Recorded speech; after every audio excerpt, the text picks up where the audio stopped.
Hello, everybody, and welcome to yet another episode of Joe Knows the 2021 NFL Draft Class, where today we are reviewing your Philadelphia Eagles and the good gems that you guys got in this class. I am a Giants fan, but I am not a hater of any team or any fan base. I don't care.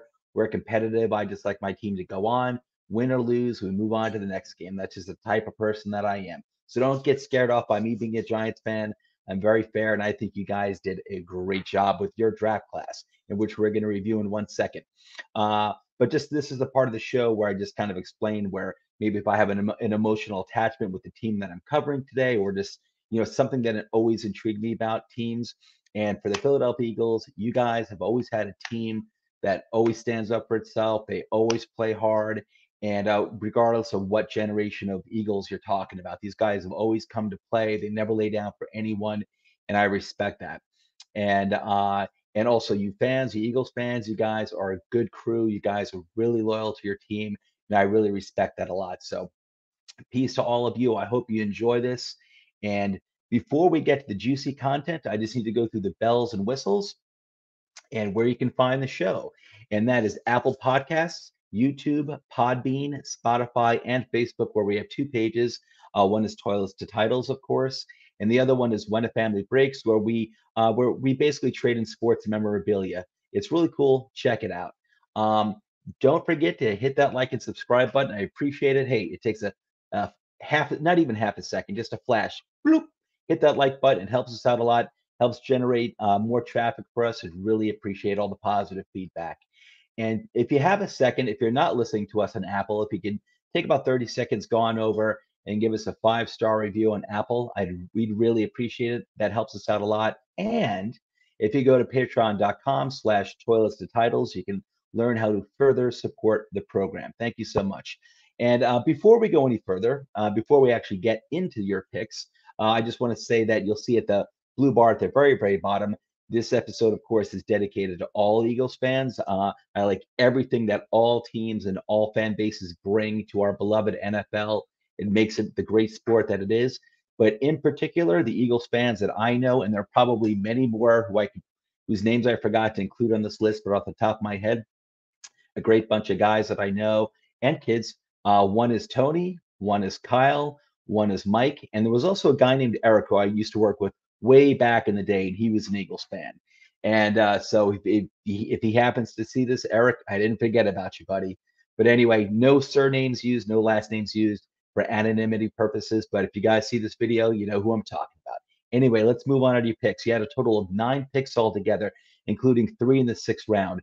Now, try to look for a theme with every draft for every team. Some teams focus on defense, maybe some focus on the offensive line. You guys, 2/3 of your pick, that is 6 out of your 9 picks, were on the defensive side of the ball. And I thought you did well with the value with those guys that you got on the defensive side of the ball. However, the most impactful picks that you got were the 3 that you got on offense. I thought you got 3 gems. I love the guys that you got on offense, and they're really going to help out your young quarterback, give him the best chance to succeed possible. And we're going to start with those right now. One of them, the first one being the ever famous Devonta Smith. I love this guy. He is a wonderful wide receiver. I would have loved if he fell to the Giants. If you guys didn't trade up for him, I would have loved if the Giants picked him. I think they would have if you did not trade up to get him. But you did. I thought it was a good move for you. He's going to help out your offense because I think this guy, I have no doubt in my mind, this guy is going to be a bona fide #1 wide receiver. And I think he's got very good potential to eventually be, maybe not this year, but probably next year or the year after that, he's going to be an elite #1 wide receiver. And when I say elite, he's going to be a top 5 wide receiver. If many of you follow NCAA football and the draft, and if you're reading up on players leading up to the draft like I do, like a madman, I was reading up on these players for like 3 to 4 months leading up to the draft. You became familiar with the story of the ever incredible shrinking Devonta Smith. That is where back in January, it was reported that his height was like 6 foot, or it was like he's 6'1", 6 foot, and that his weight was like 185 pounds. The next week, it would be like 5'11 3/4 and 165 pounds. And then the next day or the next week, it would be like a half an inch shorter and like 10 pounds lighter. And people were like questioning, oh, is this guy, can this guy be a real number one wide receiver in the NFL if he's this thin, if he's this short? And you know what? It was ridiculous. I mean, he was shrinking so much based on reports that I figured by the time the draft night actually occurred that we were going to hear that Devonta Smith was like 4'6" and 56 pounds. And you know what? They have him officially listed at 6 foot, 170 pounds. I really don't care. This guy knows how to play. I don't care how thin he is. This guy does it all. He is a fluid, solid route runner. He creates separation almost at will. He's quick and he's got speed and he knows how to use his hands. He's actually beautiful to watch play, wide receiver. I enjoy him so much. And so you guys are going to love him. I have no doubt he's going to succeed. This is not going to be some bust. He's going to succeed. You did the right thing. You improved your offense greatly because he's also going to help your other wide receivers in terms of making them like, more of like a true number 2 or a true number 3 like they're supposed to be. And he's going to help Jalen Hurts. And speaking of Jalen Hurts, I like what you did. I like that you gave Jalen Hurts a chance for at least a year because I think he's got talent and I think it's worth seeing what he could do. You may actually have your QB of the future on hand already. And then with all those draft picks you have next year, I think you've got like at least 2, maybe 3 first-round picks. If Jalen Hurts works out for you, you don't need to spend all those picks on a quarterback. You can obviously you can spend them on defense wherever else you want, but you'll be in great shape. I think it was a good idea to give this guy a shot. I think he's intriguing, Jalen Hurts, and I think he made the right move. I really did. I like that a lot. Anyway, moving on to your second round pick, Landon Dickerson, center from Alabama. You guys get the best center in the draft. I had said a few days ago on another review that I did for another team that that Creed Humphrey I thought was the best center. I forgot about Landon Dickerson, and I think Creed Humphrey will be the best center that came out of this draft if Landon Dickerson can't stay healthy.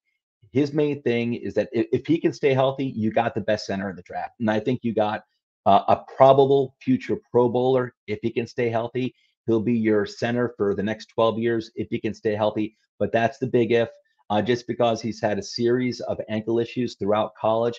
Other than those, when he was healthy, when this guy was on the field, he was dominant. You're going to love this guy if he can stay healthy. 6'6", 333 pounds. This dude is huge. He's a big dude. He is smart. He plays mean, which is what you want in an offensive lineman. You want him to be smart, but you want him to be mean too. They have to have a streak. And he's got that. And he's versatile. He also spent time at guard and offensive tackle in college before settling at center. And I've got no doubt if this guy's healthy, you got yourselves a future Pro Bowler. I think so far, if he stays healthy, you have 2 future Pro Bowlers that you got in this draft so far between Dickerson and Devonta Smith, and that is great. It's not going to be pleasant if these guys do pan out as well as I think they will. As a Giants fan, it's not going to be pleasant going up against you guys yet again. And it never is because you always beat us. We all know that. Okay, your third round pick, your first defensive pick, Milton Williams, defensive tackle out of Louisiana Tech. The 9th pick overall in the 3rd round. 6'3", 284 pounds. That's not big for a defensive tackle, but this guy is athletic for a man his size. And, I know there are quite a few people who thought that this was a reach in the 3rd round. I don't think so. And I'm not saying that emphatically, but I actually liked that you took this guy in the 3rd round. This guy was rising up the charts pretty quickly the last 2 weeks leading up to draft day, because people were looking more and more into his traits. And I believe he was at the Senior Bowl too, and he performed very, very well. He actually had his last 2 years at college, he had 10 sacks combined the past 2 years. That's really good. Those are really good numbers for a defensive tackle. This guy is strong and athletic. I think he's going to be a starting defensive tackle for you. If not this year, probably not this year, but next year or the year after that. I think you got yourself your future starting tackle. I don't know if you guys play a 3-4 or a 4-3. If you do play a 3-4, I don't think he would be a nose tackle. I think he's too small for that. Assuming you play a 4-3, I think he's going to be a very, very solid interior defensive player for you on the line. I like it a lot. I thought Milton Williams was a good pick in this round. I think he's going to be a solid player for you, and I'm not just saying that to be nice, even though I am nice. Okay, moving on to the 4th round, the 18th pick overall in the 4th round, you got Zach McPherson. Now, of course, I did some reading up, some brushing up on all the players before I did the video, And I'm glad they did because you know what? I had thought all along his name was Zach, so I have to correct myself. It was Zach McPherson, cornerback out of Texas Tech. 5'11", 191 pounds. Those are good. That's good height and good size for a cornerback. I like it a lot. This guy is an athlete. You want to see that in the secondary for cornerbacks. You want to and safeties. You want to see guys who are athletes. Not just it's good to have good solid football players. Don't get me wrong. That's what's key. But people when they have natural athleticism, it adds a lot. It really does, and it means that there's a lot there that you can dig into. Hopefully, and this guy played baseball in college. His dad played for the Patriots. His brothers were also athletes. I think they may have also played college football as well. He comes from a family of athletes. He was a physical cornerback who actually plays the run well too, and he apparently has high football IQ. So you're getting a guy who can be the complete package, and you got him in the fourth round. So we'll see. I mean, I don't know. He could wind up being a starter down the road. I'm certainly not this year. It's very hard, even for first round cornerbacks. There is normally a transition from NCAA to the NFL when it comes to cornerbacks. It's not easy. You normally have to give these guys some time. Okay. But I think down the road, I think this guy could wind up being a starting cornerback for you. And I thought in the fourth round, I thought you got really, really good value here.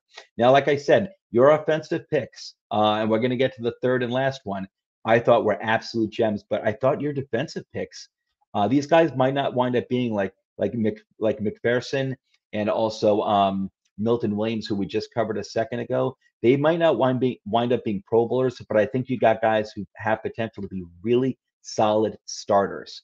Say give it 1 or 2 more years, really solid starters. I think they have that really good potential. Now, your fifth round pick, number 6 overall in the fifth round, Kenneth Gainwell. I love this guy. Listen, leading up to the draft for since the end of December up until draft day, I probably did hundreds of mock drafts, like simulators, hundreds. I'm not exaggerating. I'm crazy, but I just love it.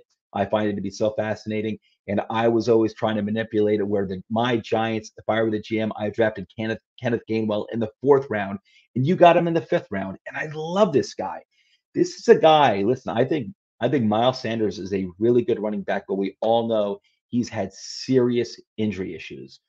And listen, the thinking is that Kenneth Gainwell is more of a third down back because he can do it all. He can run, he can hit the line. He's a little on the small side because he's 5'8", but he's also 201 pounds. And I think the weight means more than the height, to be honest, when you're a running back. So I think he can hit the line and hit it pretty well. And I think he can take a bit of a licking too. I think he's solidly built. Now he's also known to be a good receiver, and he's good in the pass protection. For a third down back, that's what you need to be. You need to be a guy who can not only just run the ball, but you can be a legitimate threat as a receiver, and you have to be able to offer pass protection for your quarterback on the blitzes. You must be able to do it, and he does that. I actually think this guy can be a 3 down running back. Now, I don't know if he could do it over the course of a 17 game season. Now we're up to 17 games in a season. I don't know if he can do that. I think he can. I don't know. But I have no doubt in my mind that if Miles Sanders goes down, say, for half a season, that Kenneth Gainwell can be your 3 down running back for, say, like 8 games. I do. I believe that. I think he can possibly be more. I think this guy's phenomenal. We were talking about him on our Toilets to Title roundtable on Sunday. His name came up, and some of the other guys on my team on Toilets to Titles, had pointed out that Memphis has been really good at producing running backs for at least the past 5 years, if not longer. Very good running backs coming out of Memphis. And Kenneth Gainwell is just the latest. And this guy does not have a lot of wear and tear on him because Memphis, they do have a lot of running backs, and they spread the they spread the snaps around to all the running backs. So he doesn't have all that much wear and tear on him, which is good for you guys. And I'm sorry if it's dark. I usually record these early in the morning before work, very early in the morning, but I had to wait until after work, and it's kind of dark now, and nothing I can do about it. Hopefully, at least you hear my wonderful voice, even if you can't see my beautiful face. But I love this guy, and I think you're going to love him too. I think Gainwell jerseys for Eagle fans are going to be flying off the rack one day if they haven't already. Okay, moving on to your first pick in the sixth round, the number 5 pick overall in the sixth round. Let me take you slow on this name. It's a little difficult. Marlin Tuipulotu, I believe. I think I got it right. Marlin Tuipulotu.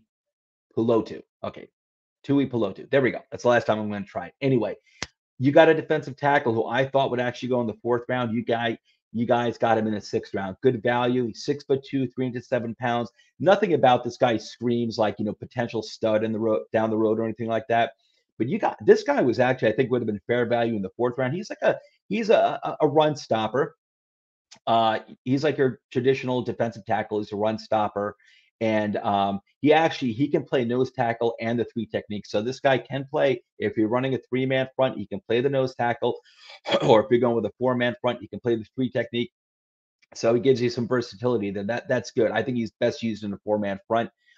Decent run stopper who can shoot gaps and cause some havoc in the backfield there. So he's not necessarily going to be getting a lot of sacks. It's hard to get that from a defensive tackle, to be honest with you. But he can shoot the gaps and cause some havoc in the backfield with the running game. But his real strength is as a run stopper. This guy I thought actually had fourth round value, maybe fifth. I think in the sixth round, steal. I do think he could be a starter down the road, but you know what? Even if not, he's going to give you very good depth. I think you guys are going to like him, at least for very good for depth purposes. And then your second pick in this sixth round, the seventh pick overall in that round, you got Taron Jackson, defensive end out of Coastal Carolina. I love picks like this, defensive ends and wide receivers late in the draft that come from small schools. This guy's 6'2", 254 pounds. That's not too big. It's not too big at all, actually. But he had 18 and a half sacks and 27 tackles for loss over the past 2 years combined. That is very impressive production. That's the type of production you want to see out of smaller schools. He gives that to you. That's a lot. It's really good. And so, yeah, like I said down here in the blue bar, he was dominant against competition in this conference. When you're taking guys from smaller schools in late rounds, that's what you need to see, and he gives you that. So he gives you potential for, if you give him some time, this is a lump of coal with enough time and enough pressure. Give him time to develop. He could wind up being a diamond. Now, do I think that he's going to be like a Pro Bowler down the road? Not necessarily, but this guy sounds like a good athlete. He could wind up being something kind of special for you, at least for depth. He could wind up being more than that. I think I'd say Eagles fans, keep an eye on this guy's development. Give him some time, but keep your eye on his development over the next like 2 or 3 years. I think he's interesting. And then moving on to your last pick in the sixth round, Jacoby Stevenson. Jacoby Stevenson's safety out of LSU. The guy is 6'1", 212 pounds. I like to see that. That's like an ideal size in a safety. You want him even bigger than that too, as long as they're all muscle. But this is a good frame for safety. I like that. In 2019, he had 92 tackles, which is good.